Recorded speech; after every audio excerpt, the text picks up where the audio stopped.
시청자 여러분 안녕하십니까? 뉴스9 윤종호입니다. 민족의 대명절인 설날 보고 싶었던 얼굴들 많이 만나셨는지요? 오늘부터 본격적인 귀경 행렬이 시작되면서 이번 연휴 기간 중 고속도로 통행량이 가장 많았습니다. 서울 요금소 나가 있는 취재 기자부터 연결합니다. 신정원 기자, 지금은 정체가 좀 풀렸습니까? 네, 귀경길 차량이 몰리면서 곳곳에서 정체를 모이던 고속도로 상황은 저녁이 되면서 조금씩 풀리고 있습니다. 오늘 낮 12시쯤엔 부산에서 서울까지 약 10시간이 걸릴 정도로 정체가 심했지만 현재는 부산에서 서울까지 5시간 20분, 광주에서 서울까지 4시간 50분, 강릉에서 서울까지 2시간 40분이 걸리며 정체가 다소 풀렸습니다. 진주에 아들 보러 갔다 왔습니다. 대전까지 엄청 많이 막혔어요. 외할머니 집에 갔다가 친할머니 뵈러 가는 거고요. 좀 많이 막혀요. 차들이 하도 많다 보니까. 다만 여전히 일부 구간에서는 차들이 속도를 내지 못하고 있습니다. 경부고속도로 안성분기점 부근 서울 방향으로 차량 행렬이 길게 늘어섰고 서해안고속도로 당진나들목 인근 서울 방향도 정체되고 있습니다. 한국도로공사는 오늘 하루 차량 615만 대가 이동하면서 이번 연휴 기간 중 통행량이 가장 많을 걸로 전망했는데요. 고속도로 정체는 내일 새벽 4시쯤 완전히 풀릴 걸로 보입니다. 서울요금소에서 TV조선 신정원입니다. 전통 명절인 설에는 예로부터 온 가족이 모여 정성스레 준비한 음식으로 차례를 지내면서 조상의 음덕을 기렸습니다. 요즘 들어 이런 풍속이 조금씩 사라지고는 있다고 합니다만 그래도 적지 않은 시민들이 여전히 조상을 생각하며 가족들과 좋은 시간들을 가졌습니다. 구자영 기자입니다. 과일과 떡국 등으로 정성스레 차린 차례상 앞에 술잔을 올리고 온 가족이 엎드려 절을 합니다. 차례가 끝나면 집안 어른께 세배를 올립니다. 새해 복 많이 받으세요. 네, 은혜도 건강하고 공부 잘하고. 의암 류인석 의병장 종가에서는 매년 설이면 온 가족이 모여 차례를 지내며 조상의 음덕을 기립니다. 우리 애들 보고 꼭 제사 때는 꼭 나오라고 그러는 거야. 내 손자들도 꼭 제사 날은 꼭 데려와라. 내가 그렇게 부탁을 합니다. 석가모니를 모신 대웅전에도 차례상이 차려졌습니다. 청소년부터 고령의 어르신까지 줄을 서서 기다렸다 절을 올립니다. 생업이 바빠 고향에 내려가지 못했거나 차례상을 차리지 못한 시민들을 위해 마련된 합동 차례입니다. 오히려 이게 더 설 분위기가 나는 것 같아요. 여기다 위패를 모신 분들의 가족들이 다 함께 얼굴도 보고 또 이야기도 나누고. 할머니랑 가족이랑 다 같이 차례 지내러 조계사에 매년 오거든요. 공원 묘원에서 간단한 음식으로 조상께 예를 올리기도 합니다. 설술은 그냥 간단하게 지내고 있습니다. 1박을 하고 다 같이 놀다가 이제 지금 카페 가서 놀다가 위패를 모신 전통 차례부터 간소하게 치르는 차례까지 저마다 그 형태는 달랐지만 모처럼 가족들이 모여 정을 나누는 모습만은 같았습니다. TV조선 구자영입니다. 그런데 이렇게 고향집에서 차례상을 차릴 수 없는 분들도 많으십니다. 북쪽에 고향을 둔 실향민들과 쪽방촌에서 혼자 사시는 어르신들인데요. 이분들을 위한 특별한 차례상이 차려졌습니다. 이낙원 기자가 현장에 다녀왔습니다. 머리가 하얗게 센 어르신들이 가족과 함께 북녘을 향해 놓인 차례상에 절을 올립니다. 아니 통째로 드셔야지. 군사분계선 앞 임진각에서 실향민들을 위한 합동 차례상이 마련됐습니다. 고향을 떠난 지 어느덧 70년이 지난 어르신들은 고향 생각에 눈물이 그렁그렁 맺힙니다. 한 60년대에서부터 계속 왔어. 사과는 뭐 국광사과가 단단하니까 먹고 싶죠. 그거야 말할 수도 없을 정도죠. 지금 저희 옛날에는 여기 오면은 아는 사람이 많았는데 내 나이 또래에 지금 한 명도 안 보여요. 제대로 7km 떨어진 북한 땅을 바라보며 실향민들은 그리움을 삼켰습니다. 한 칸짜리 방들이 붙어있는 쪽방촌에도 혼자 명절을 보내는 어르신들을 위해 차례상이 준비됐습니다. 명절이고 하니까 좀 슬플 때도 있고 명절 잘 쉬라고 몸 건강하라고 이렇게 인사하고 참 좋습니다. 몸 아픈 사람도 환자들 있기 때문에 그분들 보살 위해서 몸 내려나고 또 지키기 위해서 지금 봉사 활동하고 있습니다. 떡과 음식을 나누니 따뜻한 온기도 퍼집니다. 맛이 좀 어떠세요? 맛있죠. 비록 피를 나눈 가족들은 아니지만 함께 차례를 지내며 명절에도 고향에 가지 못해 허전했던 마음을 잠시나마 달래봅니다. TV조선 이낙원입니다. 설 명절에는 도심이 북적입니다. 차례를 마친 시민들이 고궁이나 한옥 마을을 찾고 외국 관광객들도 우리의 전통에 흠뻑 취했습니다. 세시 풍속을 즐기는 연휴 모습 조덕현 기자가 전합니다. 한복을 곱게 차려입은 아이가 화살을 꽂아놓고 방방 뛰며 기뻐합니다. 가족과 함께한 나들이 들어가지 않아도 즐겁습니다. 차가운 날씨에 호호 불어먹는 떡국은 별미입니다. 밖에서 먹으니까 더 맛있는 것 같아요. 300인분이 30분 만에 동났습니다. It's really good. It's my first time trying it and it's really good. 진짜 명태는 아니지만 종이로 만드는 액막이 명태에도 가족을 위하는 따스한 마음이 깃듭니다. 우리 가족보다 행복하고 건강하게 지내려고 만들었어요. 설날 새파랗고 맑은 하늘에는 하얀 연을 띄워 소원을 빕니다. 새해 복 많이 받게 해주세요. 이렇게 새해 복 많이 받게 해주세요. 연 잘 날리는 것처럼 우리 좀 잘 풀렸으면 좋겠습니다. 역사 속 인물 분장을 한 사람들과 사진을 찍으며 추억도 남깁니다. 수원 행복 나와서 정조대왕님이랑 사진도 찍고 한 해가 잘 풀릴 것 같아요. 맞아요. 무료로 개방된 경복궁에도 수만 명의 외국인 관광객과 시민들이 찾아 전통 명절인 설을 즐겼습니다. TV조선 조덕현입니다. 그런데 설 당일인 오늘도 정치권에선 부동산 설전이 이어졌습니다. 이재명 대통령이 모두의 대통령을 약속했지만 국민의힘 장동혁 대표는 이 대통령이 갈라치기를 한다고 날을 세우며 부동산 정책을 예로 들었습니다. 이 대통령의 분당 자택과 장 대표의 다주택 소유에 대한 여야 간 비난 계속됐습니다. 고유동 기자의 보도입니다. 한복을 입고 나란히 선 이재명 대통령과 김혜경 여사가 명절 인사를 합니다. 새해 복 많이 받으십시오. 이 대통령은 국민들이 힘을 모아준 덕분에 모든 것이 예상보다 빠르게 제자리를 찾아가고 있다면서 모든 국민을 아우르고 섬기는 모두의 대통령으로서의 다짐을 밝혔습니다.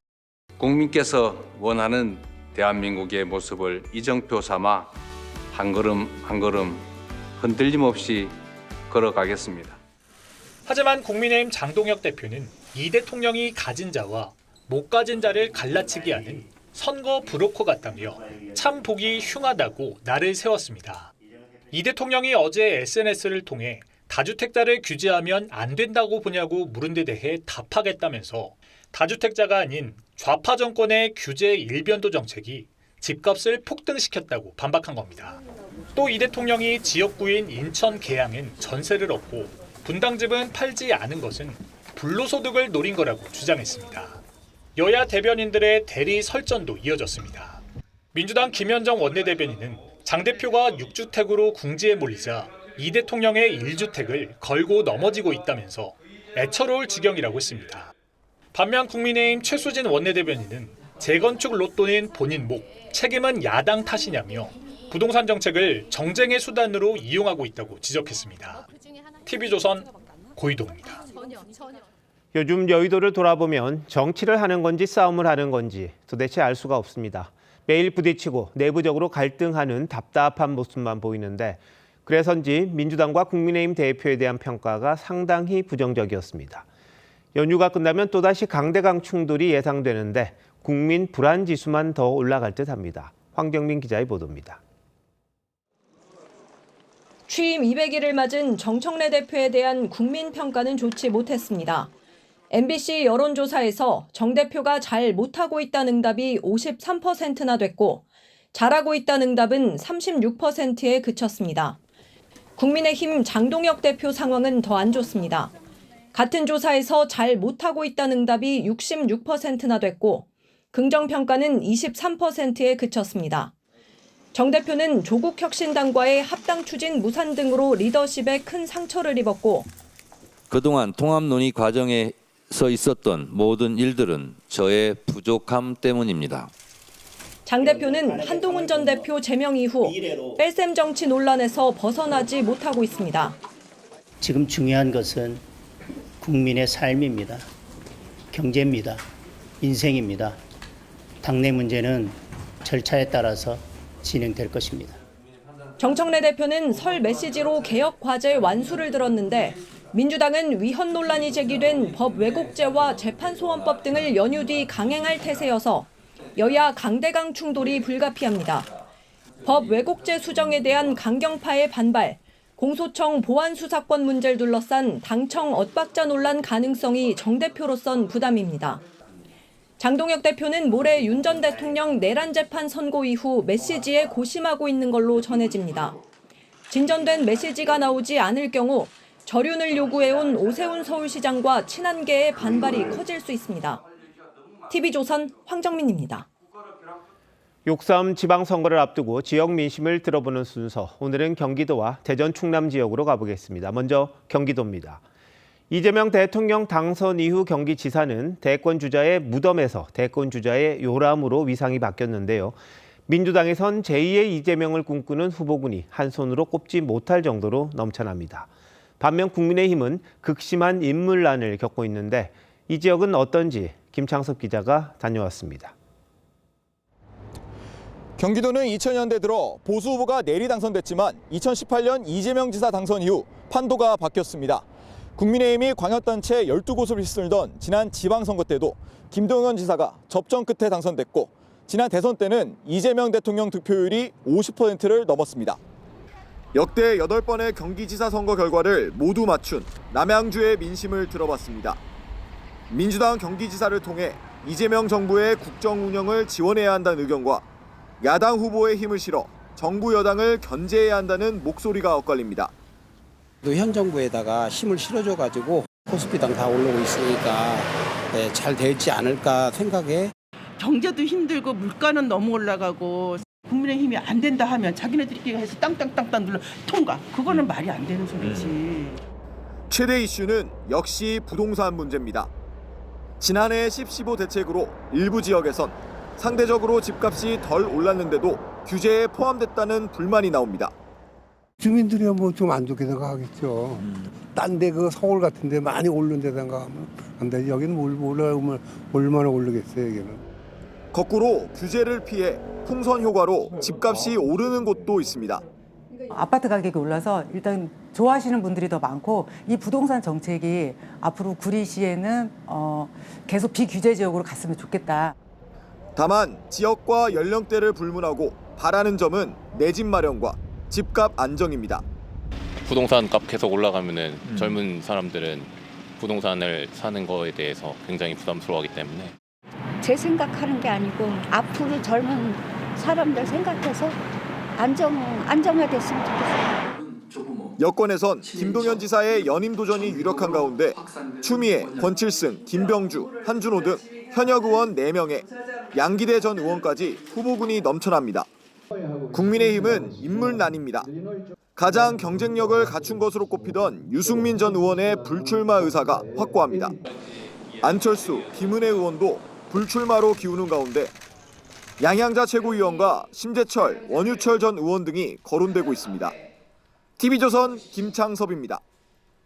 이번엔 대전 충남으로 가보겠습니다. 지방선거를 앞두고 가장 큰 변수가 행정통합입니다. 민주당은 이단안의 특별법을 처리해 할 경우 예정이고요. 이럴 경우 이번 선거부터 대전시장과 충남지사를 따로 뽑지 않고 통합특별시장 1명만 선출합니다. 하지만 다른 지역과의 형평성 논란이 제기되고 야당이 반발하면서 셈법이 복잡해졌습니다. 이른바 충청 홀대론까지 다시 등장했는데 엇갈리는 지역 민심 정민진 기자가 취재했습니다. 충남도청이 위치한 내포 신도시입니다. 축구장 18개 크기의 부지 곳곳이 텅 비어 있습니다. 현재 인구는 4만 6천여 명으로 조성 당시 목표였던 10만 명의 절반에도 못 미칩니다. 네, 공공기관 예정부지입니다. 5년째 사업이 지지부진하면서 이렇게 현장에는 이 잡초만 무성합니다. 이런 가운데 정부가 2차 공공기관 이전 등 인센티브를 약속한 만큼 행정통합에 대한 주민들의 기대가 적지 않습니다. 15년 동안 한 번도 임대를 못 나간 게 대부분입니다. 공공기관이 내려오면서 인구가 늘어나고 상권 활성화가 되고 이러다 보니까는 굉장히 기대감이 크죠. 공공기관의 이전이라든가 이런 것이 끊기게 되면은 완전히 소멸되는 소멸지역이 되지 않나 하는 큰 우려를 지금 가지고 있습니다. 하지만 여당이 발의한 특별법을 두고 충청 홀대론이 불거졌습니다. 광주 전남은 예비타당성 조사 면제나 특별 지방행정기관 이전이 해야 한다는 강행 규정으로 돼 있지만 대전 충남은 할 수 있다는 임의 규정이기 때문입니다. 대전시의회 앞에는 이렇게 행정통합에 반대하는 근조안 수십 개가 늘어서 있습니다. 저는 졸속 행정이라고 생각하거든요. 대전이라는 정체성을 좀 잃어가는 것 같아서 광역시라는 지위를 굳이 박탈당하는 게 아닌가. 민주주의에서 이 정책 결정의 주체는 시민인데 여당 주도에서 이렇게 통합이 추진되다 보니까 그 사이에서 이제 시민들의 목소리는 빠져 있고 배제돼. 선거를 앞두고 충분한 논의 없이 속도전으로 진행되는 것 아니냐는 우려는 충남과 대전 모두에서 나오는 공통적인 문제의식입니다. 이거를 통합을 한다라기보다 선거를 하려고 이걸 이슈화를 시키고 있구나. 한다고는 하나 그게 되지 않는 경우가 되게 많았잖아요. 행정적으로 통합되는 게 어떻게 되는 건지 정확하게 잘 모르고 정보가 많이 공유는 안 된 것 같아요. 통합 여부가 확정되지 않은 상황에서 여당에선 허태정 전 대전시장, 양승조 전 충남지사, 박범계, 장철민, 박수현 의원 등이 후보군으로 거론되고 야당에선 현역인 이장우 대전시장과 김태흠 충남지사 출마가 유력합니다. 통합이 현실화될 경우 강훈식 대통령 비서실장의 출마 여부가 선거 구도의 변수가 될 수 있습니다. TV조선 정민진입니다. 국방부가 군 장성 인사를 담당하는 핵심 보직을 군인이 아닌 민간 공무원에게 맡기기로 했습니다. 60여 년간 이어져온 이른바 육사 성역을 깨고 공정한 인사를 하겠다는데 인사 전문성에 대한 우려도 있습니다. 이태영 기자가 취재했습니다. 2023년 11월부터 이듬해 4월까지 박안수 전 계엄사령관과 여인영 전 방첩사령관 등이 잇따라 진급한 것을 두고 여권에선 이른바 계엄준비 인사 의혹을 제기했습니다. 군 장성 인사는 국방부 인사기획관리과가 맡고 있는데 국방부가 육사 출신 장교가 맡아오던 인사기획 관리 과장을 민간 공무원으로 전환하는 규칙 개정에 나섰습니다.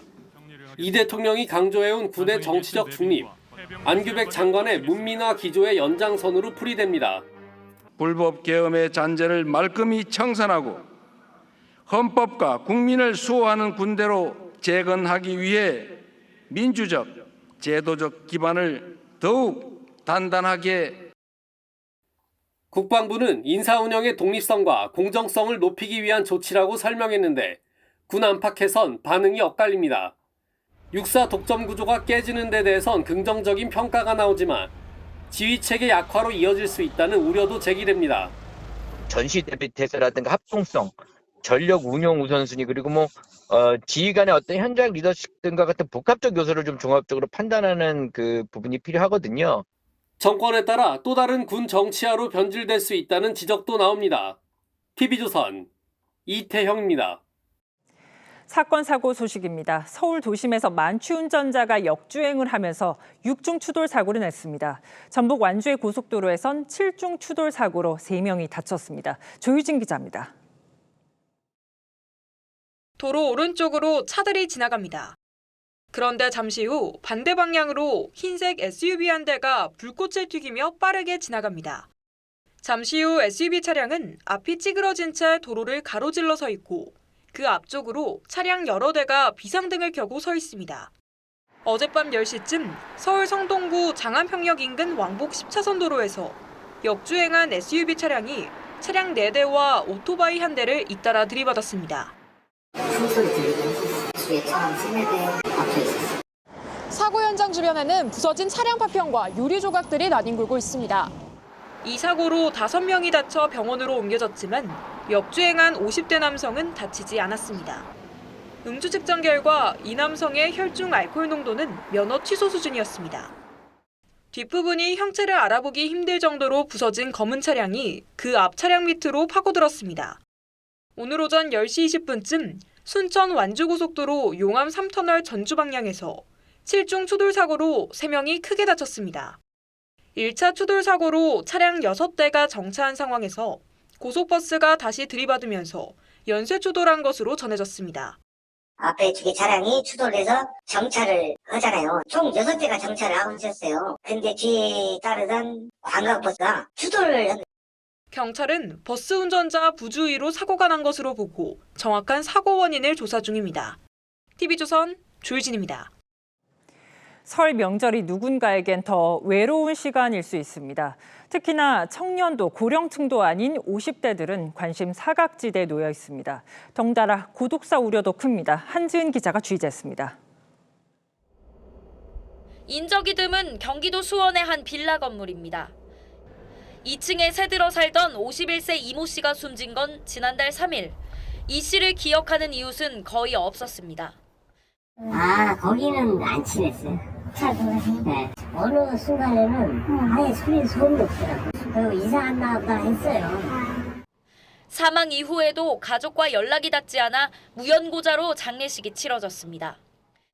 사회적 고립과 외로움이 고독사 위험을 높인다는 보건사회연구원 조사 결과가 나왔습니다. 큰 돈을 빌릴 때 도움을 청할 지지체계가 없다고 한 비율은 연령대별로 60대 다음 50대 순으로 높았습니다. 특히 외롭다고 답한 비율은 고독사 위험군인 60대와 50대 순으로 높게 나타났는데 이들은 우울하거나 이야기할 상대가 필요할 때에도 어려움을 많이 겪었습니다. 50대 중에 혼자 계신 분들이 사실은 이 겨울철이나 혼자 있는 시간들이 있을 때 이 소통을 못 하니까 답답하신 게 많은가 봐요. 50대 등 중장년층의 경우 노인과 아동, 청년층에 비해 법제화된 지원책이 부족하고 심리 지원 등을 하는 일상 돌봄 서비스 혜택도 기대하기 힘들다고 보고서는 분석했습니다. 이런 상황에 AI발 노동시장 개편이 기성세대들의 일자리도 위협하면서 50대의 사회적 단절은 새해 들어 더 심각해질 수 있다는 우려가 커집니다. TV조선 한지은입니다.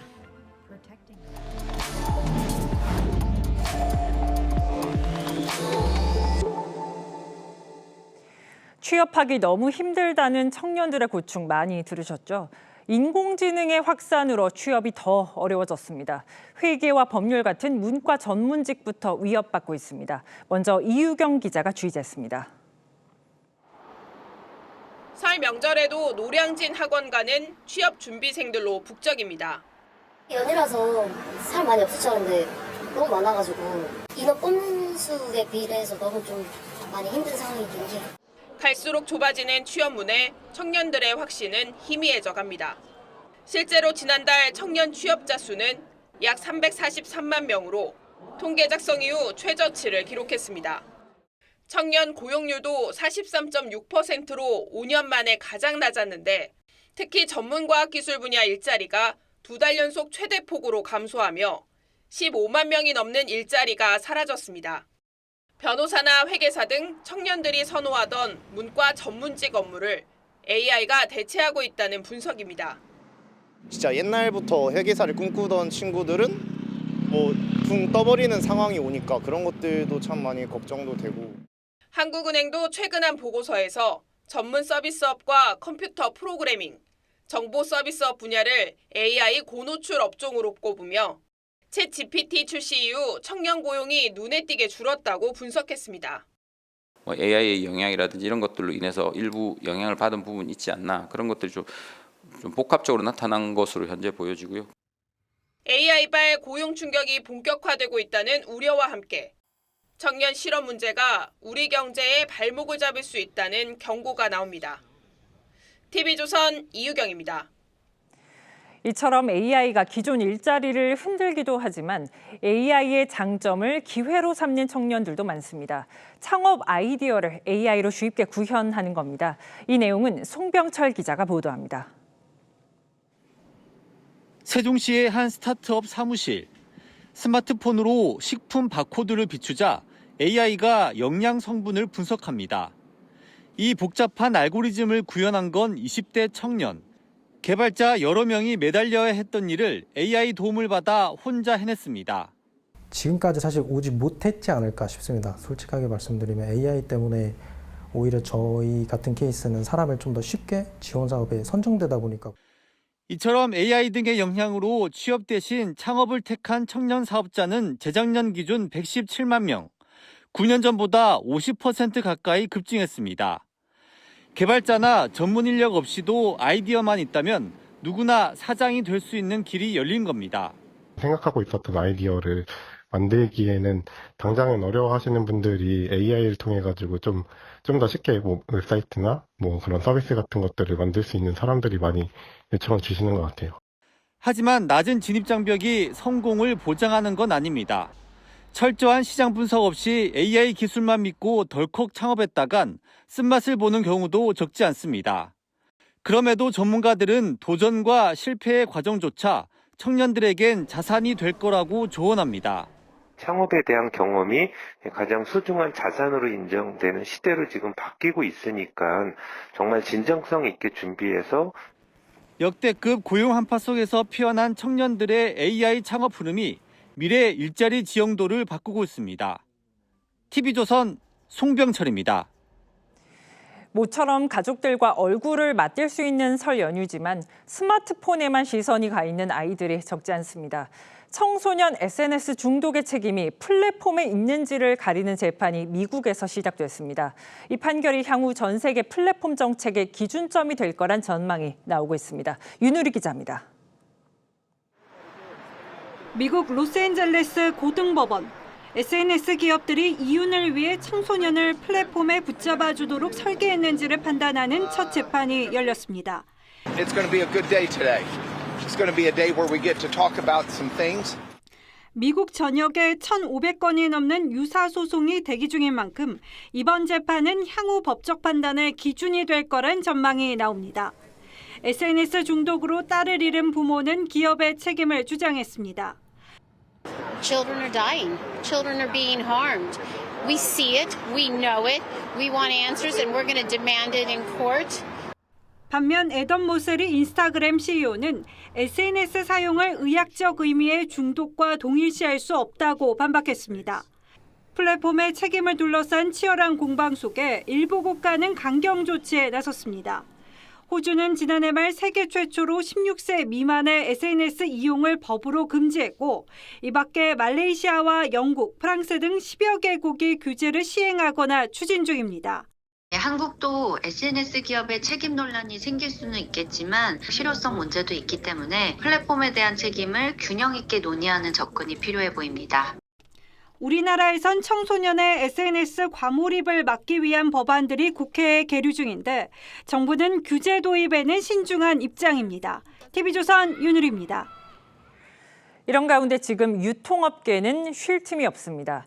중국 최대 명절인 춘절 연휴가 겹치면서 중국인 관광객이 역대 최대 규모로 한국에 왔습니다. 모처럼 활기찬 서울 명동을 장동욱 기자가 둘러봤습니다. K-팝이 울려 퍼지는 화장품 매장. 매대마다 중국 관광객들이 쇼핑 산매경에 빠졌습니다.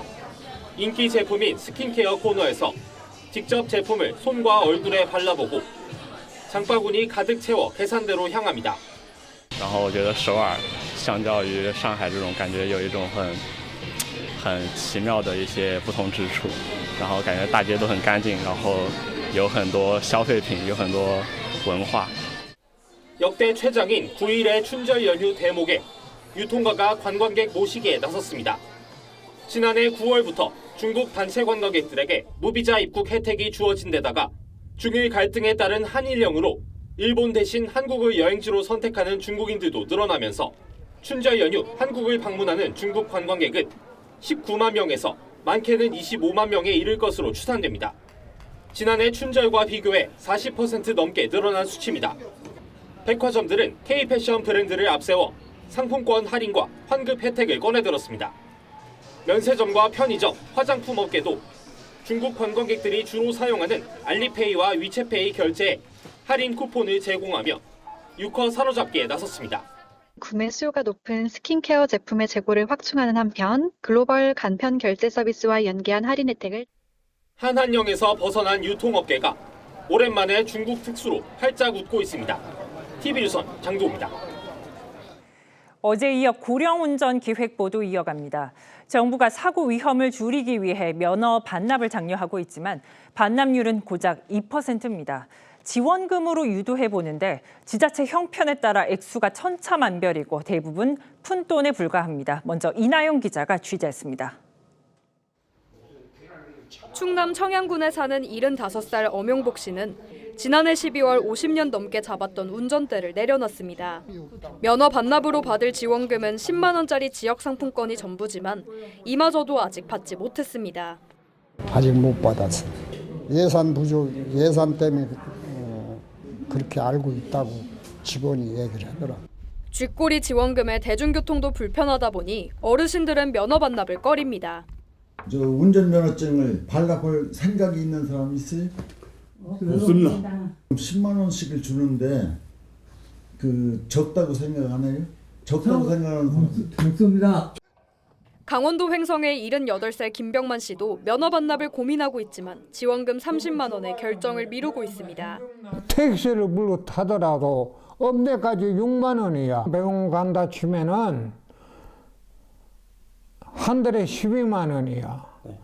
30만 원 가지고 뭐 할 거야? 대도시의 경우에도 서울은 20만 원 상당 교통카드, 인천과 부산은 10만 원가량 지역화폐로 제각각입니다. 65세 이상 운전자의 면허 자진 반납 비율도 6년째 2%대에 머물러 있습니다.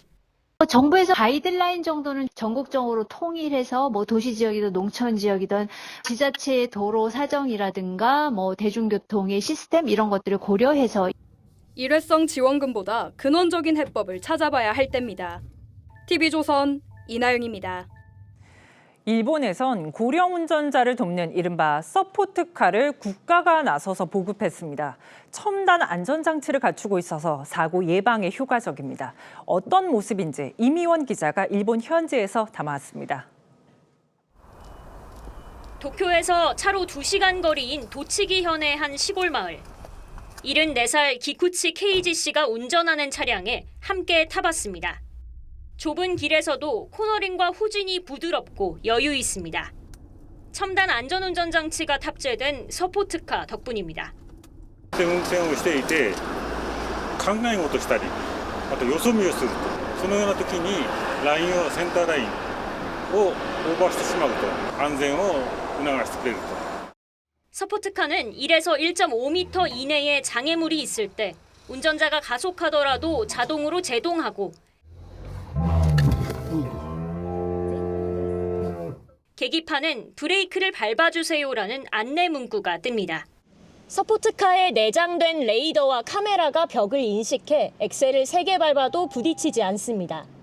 일본 정부는 고령 운전 사고가 많아지자 지난 2020년부터 2년간 최대 10만 엔, 우리 돈 94만 원의 보조금을 주며 서포트카를 보급했습니다. 그런데 전 세대에게 인기를 끌면서 지원이 끊긴 현재도 11개 업체가 200종 가까운 서포트카를 출시하고 있습니다. 高齢者が多いです。30歳から50歳のファミリー層、または免許取ったばかりでちょっと運転が不安ですという若い方でも購入される方が多いです。 노화에 따른 신체 능력 변화를 감안해 싼 가격에 운전 교육을 해주는 시민단체도 있습니다.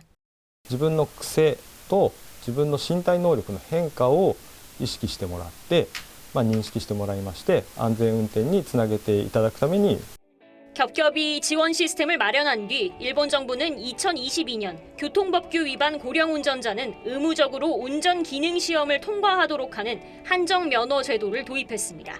TV조선 임효원입니다.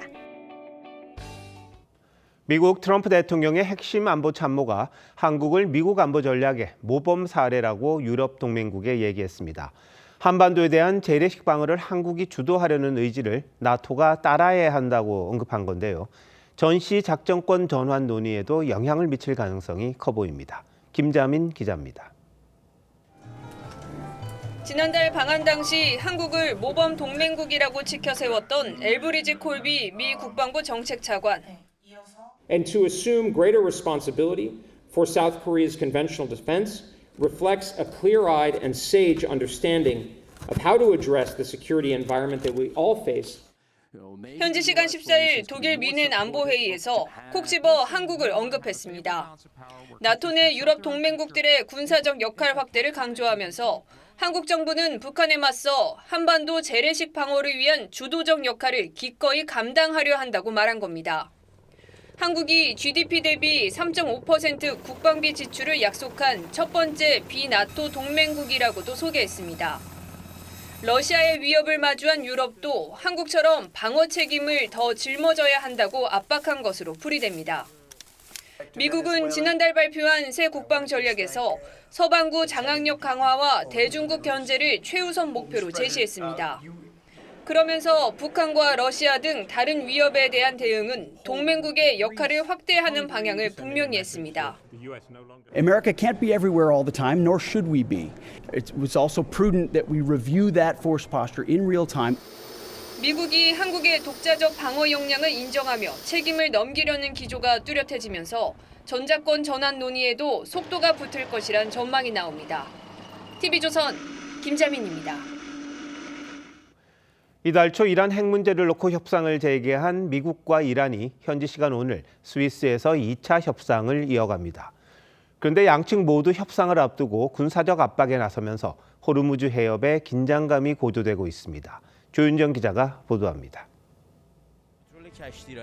고속정이 미사일을 쏘며 돌진합니다. 상공을 가른 미사일이 목표물을 명중시킵니다.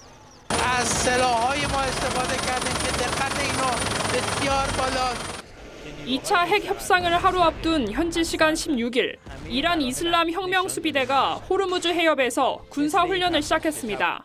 협상을 앞두고 미국이 대규모 병력을 중동에 배치하자 맞불을 놓기 위해 무력 시위에 나섰다는 분석입니다.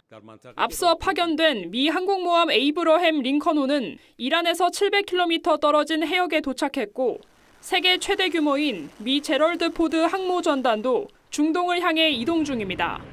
트럼프 대통령은 협상이 깨질 경우 군사적 대응을 또 암시했습니다.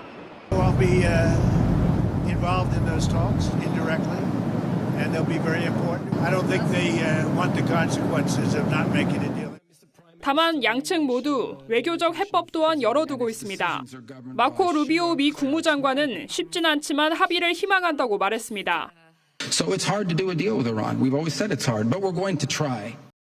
협상 장소인 스위스 제네바에 도착한 아바스 아라그치 이란 외무장관도 국제 원자력 기구 사무총장을 만나 공정한 합의를 위한 실질적인 방안을 갖고 왔다고 밝혔습니다.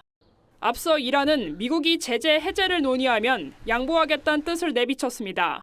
하지만 일각에선 우라늄 농축 중단을 놓고 양측 간 입장차가 여전히 큰 만큼 난항이 예상된다는 관측도 나옵니다. TV조선 조윤정입니다. 우리 한식이 미국에서도 자리를 잡는 모습입니다. 맛도 맛이지만 건강에 좋다는 인식이 퍼지면서 음식점 수가 크게 늘고 있습니다. 백대호 특파원이 둘러봤습니다. 뉴욕 맨해튼의 한 순두부 전문점. 1, 2층 모두 빈자리가 없습니다.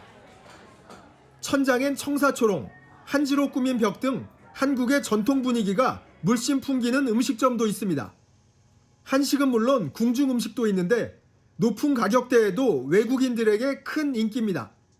I mean, it looks so beautiful. It looks like a work of art, literally. You have no idea it tastes just as good as it looks. I've really enjoyed it. 건강식인데다 맛도 좋아 기다리는 시간도 즐겁다고 합니다. So if you want to get good food, you need to wait for it. And that's what we get here with Korean food. The quality, the flavors, everything is worth the wait. 한국 문화가 미국에 뿌리 내리기 시작하면서 현지 식문화도 영향을 받았다는 분석입니다. As Korean culture becomes more and more prevalent in American sort of pop culture, we're exposed to a lot more stuff than kimchi, 한 가지 재료를 다양한 방식으로 즐기는 건 한국 사람 못지 않습니다. Yeah, I love kimchi. I like fresh kimchi the most, more. And grilled kimchi is also my favorite. So yeah, I love spicy food. I think Korean spice is a good amount of spice. It's not too much. 이런 흥행몰이엔 한국의 요리 대결 프로그램도 한몫했습니다. 유명 요리사가 운영하는 국밥집은 1년 내내 문전성시를 이룹니다. I think people watch Korean dramas and Korean shows and they really want to be able to try some part of the culture. 2020년 500여 곳이었던 미국 내 한국 음식점 수는 지난해 1,100곳을 돌파하며 5년 사이 2배 넘게 늘었습니다. 뉴욕의 미슐랭 스타 식당 70곳 가운데 한국 음식점은 11곳으로 프랑스, 일본 등과 어깨를 나란히 할 정도입니다. 한식이 어느덧 미국 땅에서 단순히 소비되는 음식이 아닌 일종의 트렌드로 자리 잡은 듯합니다. 미국 뉴욕에서 TV조선 백대우입니다.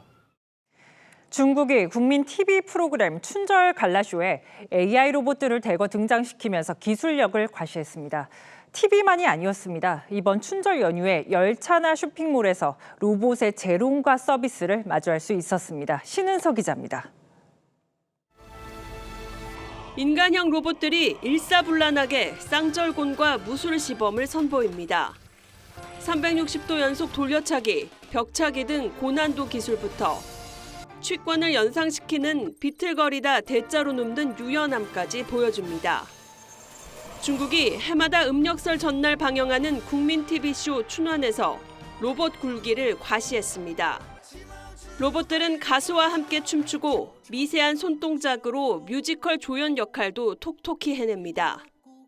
꽁트에선 로봇들이 할머니를 본딴 모습과 손주들로 출연해 웃음을 자아내기도 했습니다.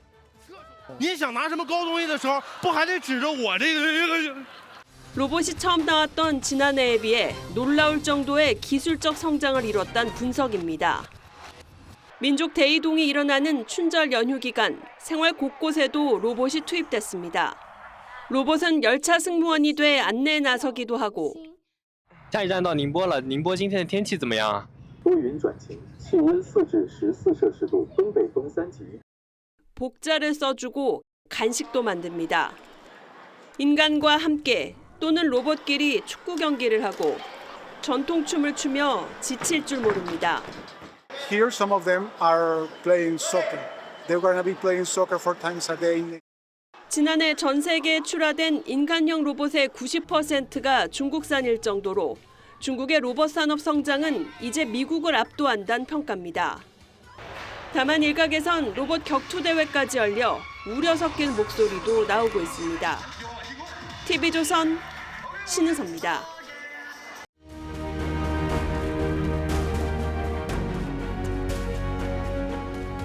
오랑캐의 말은 북쪽 바람을 그리워한답니다. 월나라의 새는 남쪽까지의 둥지를 튼다고 하죠. 수십만 마리의 송어들이 태어난 곳으로 돌아가는 중입니다. 마지막으로 지나야 할 곳은 높은 산지로 이어지는 가파른 지대입니다. 숭어도 연어처럼 태어난 곳으로 돌아갑니다. 회귀 본능은 생명의 가장 강한 욕구 중 하나입니다. 짐승들뿐만이 아니죠. 인간도 마찬가지입니다. 그런데 인간이 돌아가고 싶은 곳은 단순한 장소는 아닙니다.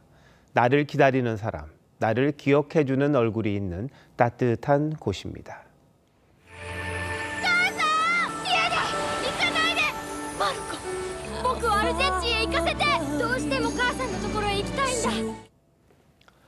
돈벌이를 위해 아르헨티나로 떠난 엄마를 찾아 나선 마르코. 이탈리아 제노바에서 시작된 엄마 찾아 산말리가 심금을 울리는 이유입니다. 니체는 살아야 할 이유를 가진 사람은 어떤 고통도 견딘다고 했습니다. 아우슈비츠에서도 사람들을 버티게 한 건 단 하나, 가족이었습니다. 인간은 혼자서 완성되지 않습니다. 가족이란 울타리 안에서 비로소 사람이 됩니다.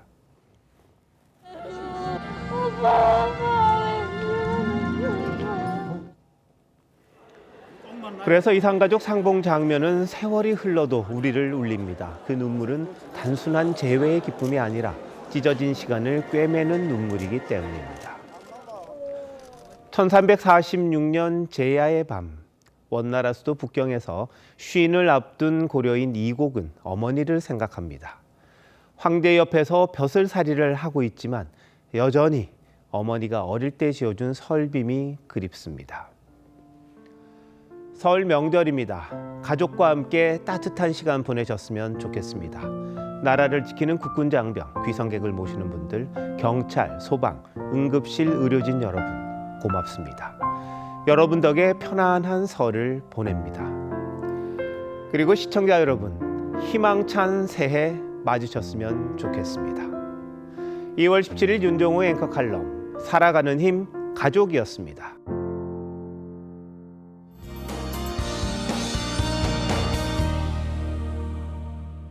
설날인 오늘 맑고 온화한 날씨가 이어졌습니다. 연휴 마지막 날인 내일도 날씨로 인한 불편은 없을 것으로 보이는데요. 귀경길에 오르는 내일도 전국이 대체로 맑고 큰 추위는 없겠습니다. 내일 서울의 아침 기온 1도, 낮 기온은 7도로 온화하겠습니다.